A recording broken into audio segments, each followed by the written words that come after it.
Hey everyone, and welcome back. In today's video, we're going to talk about Chicago PD's most loved and hated characters from the show. Chicago has plenty of characters we love and others that fans love to hate. Chicago PD has all featured plenty of villains who have driven audiences, and the other characters crazy. This list is dedicated to those characters the Chicago franchise has featured in recent seasons. The Chicago PD show and characters. What Chicago PD has managed to do during its run is nothing short of remarkable. For fans of Chicago Fire, this is one show we didn't want to see. For starters, the leader, Hank Voight, was the enemy. After coming from Matt Casey, he became the #1 hated guy in Chicago. We had no idea we had Voight pegged so wrong. Here's a list of Chicago PD characters ranked by most liked and most hated, which in this context is judged on a combination of professional competence, personal affinity, the strength of relationships, and the ineffable perfection satisfaction of seeing the right actor paired in the right role.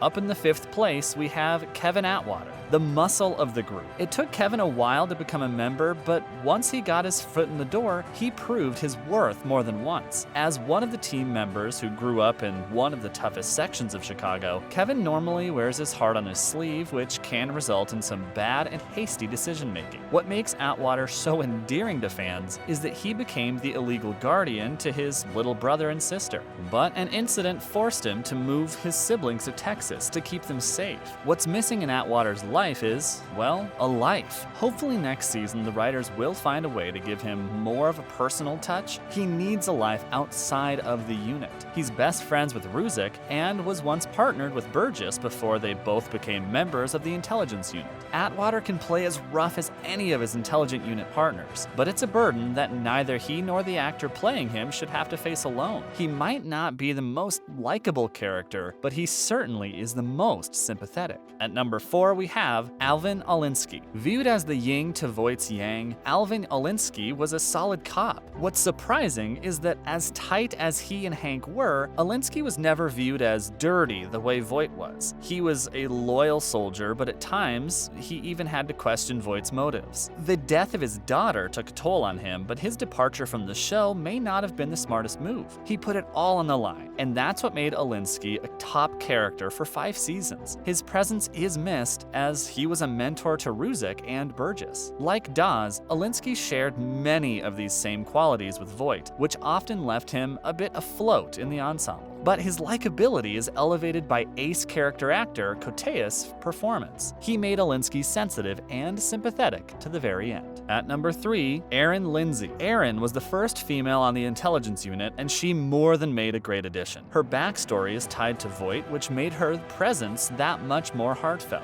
She's tough, ambitious, and loyal, but has a mean streak that rivaled any of the men on the team. Her upbringing was rough as she dealt with a mother dealing with substance abuse and being raised by the hard-nosed Voight. Erin was destined for this cop life. Her departure was hard to take as she became a fan favorite, but it was necessary for the show. When Lindsay left Chicago for an FBI job in New York City, it was Voight whom she bid a tearful goodbye to. Poor Halstead, finally ready to propose, was ghosted. Perhaps not the kindest thing that she could have done, but that messiness was what made Lindsay so compelling and likable. At number 2, Hank Voight. This is perhaps the list's most debatable ranking. Is Frank Voight likable? Of course he is. He's on television and played by a handsome, charismatic actor. He's more likable than Lindsay or Burgess or all the rest of them? That's a harder question to answer, in part because the show itself isn't quite sure how likable Voight is or how likable he's supposed to be. The mastermind behind all of this, at first, Voight was the most hated character in Chicago. Before heading to the Chicago PD, Voight was the guy giving Matt Casey a hard time on Chicago Fire. That didn't sit well with fans. We saw Voight as a dirty and disrespectful cop who would do anything to get what he wanted. However, we were slightly wrong about his persona.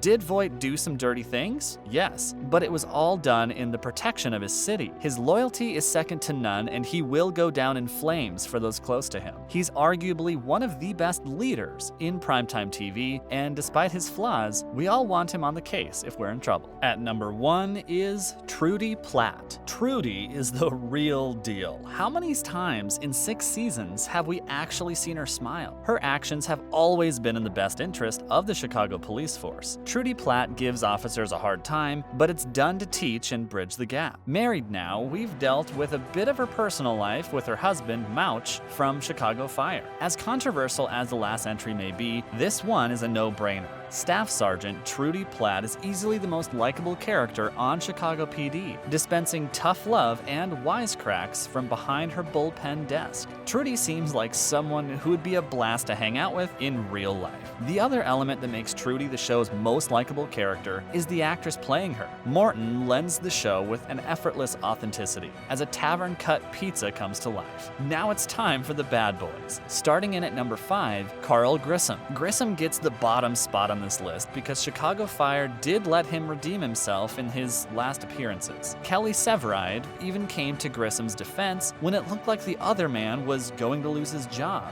So if Severide can forgive his old friend, the One Chicago audience can cut him a little bit of slack. But we can't completely forget him for all of the frustrating things he did before that. Remember that Otis uncovered that the reason Grissom had risen the ranks was that he'd been falsifying his firehouse's statistics. Next up at number 4 is Brian Kelton. Superintendent Brian Kelton was the stereotypical evil boss type character when Chicago PD introduced him in season 6. Many TV shows have the person who outranks the main characters and exists solely to make their lives miserable, usually while being as smarmy as possible. Kelton was no different, giving Hank Voight someone to hate all season while one Chicago fan hated Kelton just as much. It helped that John C. McKinley is great at playing the characters who are full of themselves yet also somehow larger than life. He did so on Scrubs and in Office Space, but that was the only fun thing about Kelton. Up next at number 3 is Cornelius Rhodes. Was there ever anything redeeming about Dr. Connor Rhodes' father? Cornelius was such a tyrant that Connor went to another country for medical school to get away from him, and everything we saw of him on Chicago Med proved that he lived up to that infuriating reputation. Cornelius was opposed to paying for an employee's medical bills, even though the man had been injured on the job and was engaged to Connor's sister, Christina Brucato. When Connor dated Dr. Robin Charles and Robin got into trouble at the department store, Cornelius made snide comments about her. He also creepily hit on Dr. Ava Becker while aware that she was Connor's colleague and that his son had an interest in her. Even so, Cornelius was the kind of character who made the show worse when he appeared.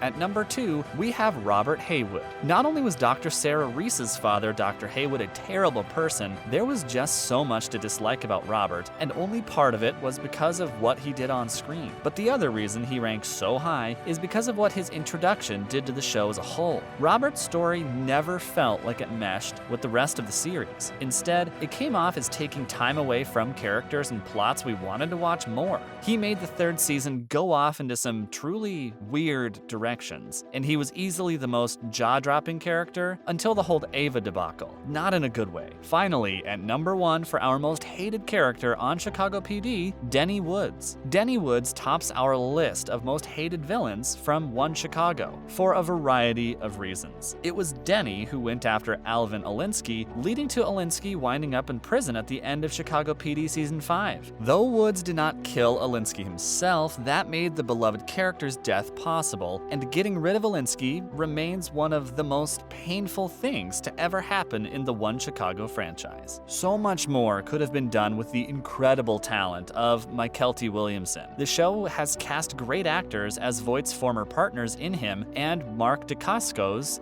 but in Woods' case, the character got increasingly over the top and left a ton of wreckage in his wake. Well, that's all for today. Thanks for watching this video.